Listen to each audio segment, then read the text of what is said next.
Sveiki! Pristatau galimybę mūsų sistemoje nustatymuose pridėti papildomą informaciją apie savo veiklos rekvizitus. Keliaujame į nustatymus ir ties veiklos rekvizitais apačioje yra laukelis papildomi duomenys.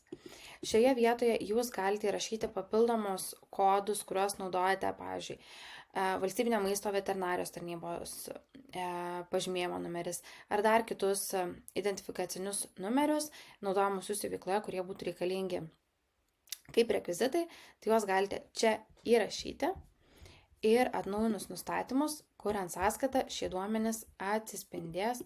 Parodysiu kur.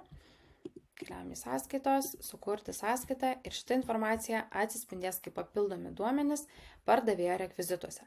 Taip pat galėsite koreguoti esant poreikiui ir suteikti galimybę jūsų pirkėjams matyti detalesnę jūsų rekvizitų informaciją.